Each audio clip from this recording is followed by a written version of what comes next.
Hello everyone, this is Karan and welcome back to another video from CAD Intellitech. आज की इस video में आप कंप्यूटर के विभिन्न कंपोनेंट और उनके कार्यों के बारे में जानेंगे, साथ ही कंप्यूटर को ऑन करना भी सीखेंगे। और इस वीडियो के अंत तक आप ये जान जाएंगे कि कंप्यूटर कैसे कार्य करता है। साथ ही यह वीडियो आपको आने वाली वीडियोज़ को बेहतर तरीके से समझने में हेल्प करेगी। So let's get started.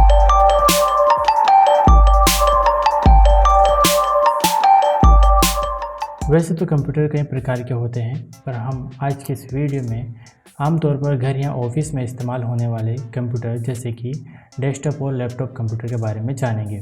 Desktop computer को डेस्कटॉप कंप्यूटर इसलिए कहा जाता है क्योंकि इसे आमतौर पर एक डेस्क पर रखकर उपयोग किया जाता है। डेस्कटॉप कंप्यूटर कई भागों से मिलकर बना होता है, जैसे मॉनिटर, कीबोर्ड, माउस और सिस्टम यूनिट। ये चारों भाग मिलकर एक पूर्ण डेस्कटॉप कंप्यूटर बनाते हैं। कंप्यूटर एक इलेक्ट्रॉनिक डिवाइस है, यानी इसे चलाने के लिए बिजली की आवश्यकता होती है। बिना बिजली के यह काम नहीं करता। कंप्यूटर का मुख्य कार्य है डाटा को इनपुट के रूप में लेना, उसे प्रोसेस करना और सूचना के रूप में आउटपुट देना। ठीक उसी तरह जैसे मिक्सर में फलों को इनपुट के रूप में डाला जाता है और उन्हें प्रोसेस करके हमें जूस के रूप में आउटपुट मिलता है। इस आधार पर कंप्यूटर के भागों को 3 कैटेगरी में बांटा गया है: इनपुट डिवाइस, प्रोसेसिंग डिवाइस और output device. Input device data को प्रोसेसिंग डिवाइस को भेजने का कार्य करता है ताकि उसे प्रोसेस किया जा सके, जैसे कीबोर्ड और mouse. Output device processing device द्वारा प्रोसेस किए गए डेटा को प्राप्त करता है और प्रदर्शित करता है, जैसे monitor. Processing device input device द्वारा प्राप्त किए गए डेटा को प्रोसेस करता है और उसे आउटपुट डिवाइस को भेजता है, जैसे CPU। ओके, अब हम इन सभी डिवाइसेस के कार्य को समझते हैं। मॉनिटर यह एक आउटपुट डिवाइस है जो कंप्यूटर में आपके द्वारा किए जाने वाले कार्यों को रियल टाइम में स्क्रीन पर प्रदर्शित करता है। मॉनिटर आपको टेक्स्ट, ग्राफिक्स, वीडियो, इमेज के साथ अन्य डिजिटल सामग्री को स्क्रीन पर देखने, पढ़ने और एडिट करने की अनुमति देता है। कुल मिलाकर मॉनिटर कंप्यूटर सिस्टम को कंट्रोल करने में मदद करता है। कीबोर्ड एक इनपुट डिवाइस है। इसका उपयोग टाइपिंग और अन्य डाटा कंप्यूटर में इनपुट करने के लिए किया जाता है। इसमें कई सारे बटन्स होते हैं जिन्हें कार्य के आधार पर अलग अलग ग्रुप्स में डिवाइड किया गया है, जैसे फंक्शन की, अल्फान्यूमेरिक की, कंट्रोल की, नेविगेशन की, न्यूमेरिक कीपैड और टॉगल कीज। माउस यह एक पॉइंटिंग इनपुट डिवाइस है जिसका उपयोग ग्राफिकल इंटरफेस यानी कि मॉनिटर की रंग बिरंगी स्क्रीन पर कर्सर की गति को नियंत्रित करने के लिए किया जाता है। इसकी मदद से किसी आइटम जैसे फाइल, फोल्डर को सिलेक्ट करने, ड्रैग करने, ओपन करने और इंटरनेट पेज को स्क्रॉल करने के लिए किया जाता है। आमतौर पर माउस में 3 बटन्स होते हैं: लेफ्ट बटन, राइट बटन और स्क्रॉल बटन। लेफ्ट बटन यानी कि बायां बटन। माउस के लेफ्ट बटन को कंप्यूटर में आमतौर पर सबसे अधिक उपयोग किया जाता है, इसीलिए इसे माउस के मुख्य बटन के रूप में जाना जाता है। इसकी मदद से आप कई कार्य कर सकते हैं, जैसे कि फाइल, फोल्डरों को ओपन करना, सेलेक्ट करना और ड्रैग करना। राइट बटन इसे माउस के सेकेंडरी बटन के रूप में जाना जाता है। माउस के राइट बटन का उपयोग विशेष कार्यों के लिए किया जाता है, जैसे कि सिलेक्ट किए गए फाइल या फोल्डर को कट करना, कॉपी करना, पेस्ट करना, डिलीट करना और प्रॉपर्टी देखना। स्क्रॉल बटन यह माउस के बीच में स्थित होता है। इस बटन को घुमाकर लंबी जानकारी को ऐसे मस्त ऊपर और नीचे स्क्रॉल करके देखा जा सकता है। सिस्टम यूनिट आमतौर पर इसे CPU भी कहा जाता है, लेकिन असल में CPU इसके अंदर होता है। सिस्टम यूनिट में एक पावर ऑन बटन होता है जिसे आप दबाकर कंप्यूटर को चालू कर सकते हैं। इसके अलावा सिस्टम यूनिट के पीछे कई सारे पोर्ट्स होते हैं जिनका उपयोग अन्य डिवाइस को कंप्यूटर से कनेक्ट करने के लिए किया जाता है, जैसे USB, HDMI, VGA और ऑडियो पोर्ट। USB पोर्ट के माध्यम से कीबोर्ड, माउस, प्रिंटर और पेन ड्राइव को कंप्यूटर से कनेक्ट किया जाता है। HDMI और VGA पोर्ट से मॉनिटर को कनेक्ट किया जाता है। ऑडियो पोर्ट से स्पीकर, हेडफोन या फिर माइक्रोफोन को कंप्यूटर से कनेक्ट कर सकते हैं। सिस्टम यूनिट के अंदर कई सारे कंपोनेंट होते हैं जो एक कंप्यूटर को सही तरीके से चलाने और कार्य करने के लिए आवश्यक होते हैं। ओके, हम इसे ओपन करके समझते हैं। जब आप सिस्टम यूनिट को ओपन करते हैं तब आप कई अलग अलग पार्ट्स को देख सकते हैं, जैसे motherboard, SMPS, graphic card, CPU और स्टोरेज यूनिट जैसे कि रैम, हार्ड डिस्क और SSD। ओके, अब हम इन सभी पार्ट्स के कार्य को एक एक करके समझते हैं। मदरबोर्ड, यह कंप्यूटर का बेस और सबसे महत्वपूर्ण हिस्सा होता है। मदरबोर्ड पर कई सारे socket, chipset, slots, RAM slot, ports और कनेक्टर्स होते हैं जो अन्य सभी हार्डवेयर कंपोनेंट जैसे CPU, RAM, graphic card, hard disk और SSD को मदरबोर्ड से जोड़ने का कार्य करते हैं। इसके अलावा मदरबोर्ड पर कई सारी लाइनें बनी होती हैं जिन्हें कंप्यूटर की भाषा में बस कहा जाता है। बस सभी कंप्यूटर कंपोनेंट के बीच डाटा को आदान प्रदान करने का कार्य करती है। CPU यानी सेंट्रल प्रोसेसिंग यूनिट, जिसे कंप्यूटर का दिमाग भी कहा जाता है, यह कीबोर्ड और माउस के माध्यम से हमारे द्वारा दिए गए निर्देशों को समझता है और उन्हें प्रोसेस करता है। CPU इन निर्देशों के आधार पर कंप्यूटर के विभिन्न कार्यों को नियंत्रित करता है, जैसे एडिटिंग, कैलकुलेशन, लॉजिक ऑपरेशन और डाटा मैनेजमेंट। कुल मिलाकर CPU कंप्यूटर के सभी पार्ट और उनके कार्यों को कंट्रोल करता है। स्टोरेज यूनिट, स्टोरेज यूनिट का प्रमुख कार्य होता है डेटा को बाद के लिए स्टोर करना और जब आवश्यकता होती है उसे CPU को प्रोसेस के लिए उपलब्ध कराना। कंप्यूटर में दो प्रकार की मेमोरी होती है, प्राइमरी और सेकेंडरी मेमोरी। प्राइमरी मेमोरी, जिसके अंतर्गत रैम यानी रैंडम एक्सेस मेमोरी को रखा गया है, और सेकेंडरी मेमोरी के अंतर्गत HDD यानी हार्ड डिस्क ड्राइव और SSD यानी सॉलिड स्टेट ड्राइव को रखा गया है। अब एक सवाल आता है कि कंप्यूटर में इन दो अलग अलग मेमोरी प्रकार का क्या काम है। चलिए इसे समझने के लिए पहले हम इनकी विशेषताओं को समझते हैं। प्राइमरी मेमोरी और सेकेंडरी मेमोरी में अंतर को हम तीन मुख्य बिंदु वॉलेटिलिटी, स्पीड और स्टोरेज कैपेसिटी के आधार पर समझेंगे। वॉलेटिलिटी, रैंडम एक्सेस मेमोरी एक वॉलेटाइल मेमोरी है। यह तब तक ही डाटा को स्टोर कर सकती है जब तक इसको बिजली मिलती रहती है, और जब आप अपने कंप्यूटर को बंद करते हैं तो इसमें मौजूद डेटा डिलीट हो जाता है। वहीं दूसरी ओर सेकेंडरी मेमोरी एक नॉन वॉलेटाइल मेमोरी है। इसका मतलब है कि जब आप अपने कंप्यूटर को बंद करते हैं तब भी इसमें मौजूद डेटा डिलीट नहीं होता।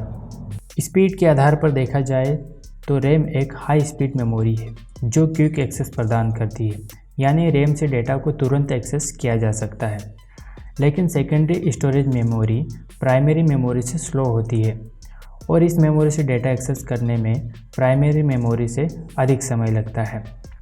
स्टोरेज कैपेसिटी के आधार पर देखा जाए तो रैम की स्टोरेज क्षमता काफ़ी कम होती है, जैसे कि 1 GB से लेकर 16 GB तक हो सकती है। वहीं सेकेंडरी मेमोरी की स्टोरेज क्षमता 1 TB से कई टेराबाइट तक हो सकती है, जो प्राइमरी मेमोरी की तुलना में बहुत अधिक है। चलिए इन दोनों को एक उदाहरण से समझते हैं। सोचिए आप एक लाइब्रेरी में हैं जहां बहुत सारी अलमारियां हैं और प्रत्येक अलमारी में कई सारी पुस्तकें रखी है, जो एक सेकेंडरी मेमोरी की तरह है। इस लाइब्रेरी में एक टेबल भी है जहां आप किसी भी बुक को रखकर पढ़ते हैं, जो प्राथमिक मेमोरी की तरह है। जब आपको किसी विशेष बुक की आवश्यकता होती है तो आप किसी भी अलमारी से उस बुक को चुनकर टेबल पर लाते हैं। टेबल पर रखी गई बुक्स की जानकारी आप शीघ्र और आसानी से पढ़ सकते हैं, लेकिन आपकी आवश्यकता की अन्य अलमारी में रखी बुक्स को ढूंढकर अपने टेबल पर लाने में अधिक समय लगेगा। जब आप बुक्स को पढ़ लेते हैं तो आप उसे अलमारी में वापस रख देते हैं ताकि टेबल पर और आपकी ज़रूरत की बुक्स को रखने के लिए जगह खाली हो सके। इसी तरह जब आप कंप्यूटर में किसी प्रोग्राम या फिर फाइल को खोलते हैं तो उसे सबसे पहले रैम मेमोरी में लोड किया जाता है ताकि CPU द्वारा उसे शीघ्रता से एक्सेस और प्रोसेस किया जा सके।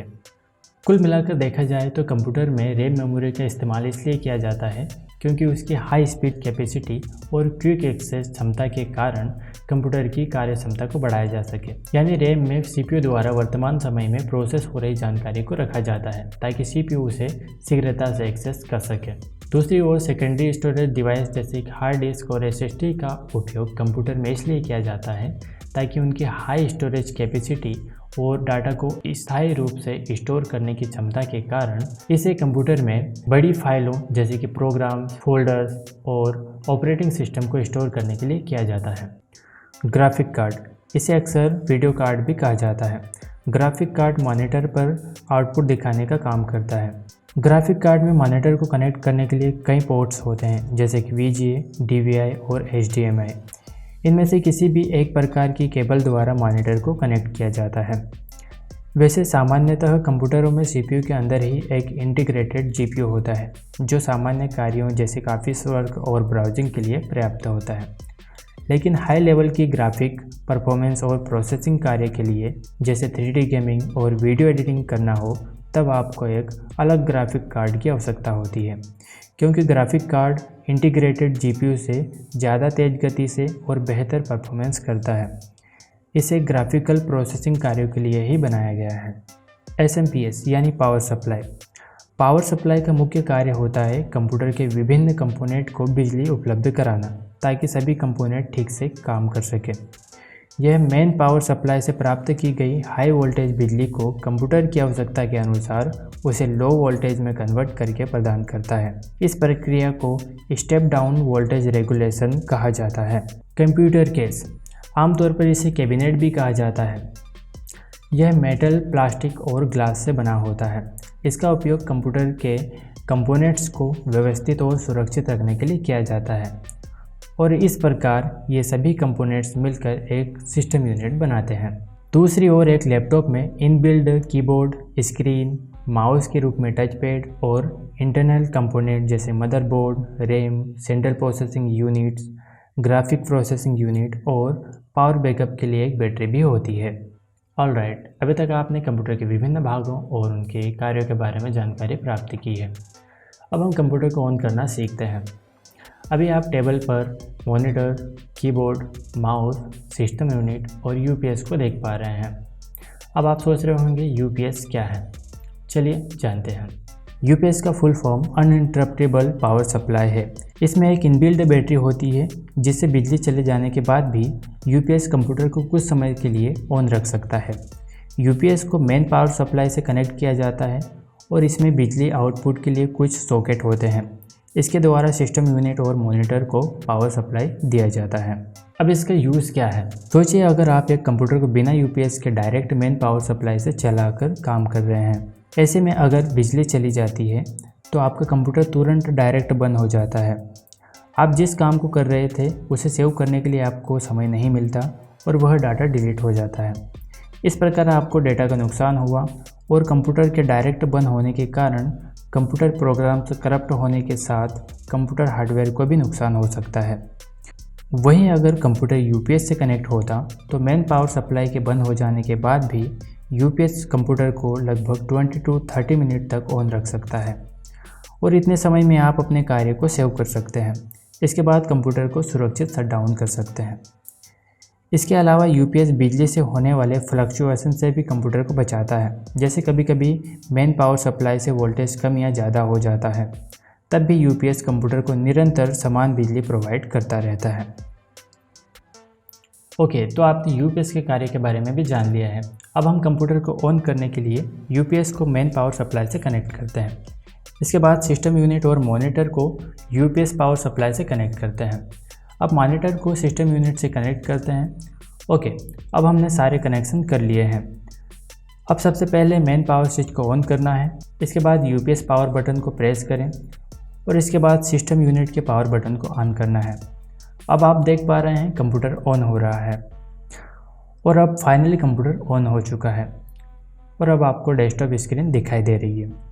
ऑलराइट, तो आज के इस वीडियो में आपने कंप्यूटर के विभिन्न भागों और कार्यों के बारे में जानकारी प्राप्त की, जो आगे आने वाले एडवांस जानकारी को समझने में आपकी हेल्प करेगी। वीडियो में क्या अच्छा लगा कमेंट में हमें ज़रूर बताइए। हम आपको फिर देखेंगे अगले वीडियो में। तब तक के लिए कीप लर्निंग। Bye bye.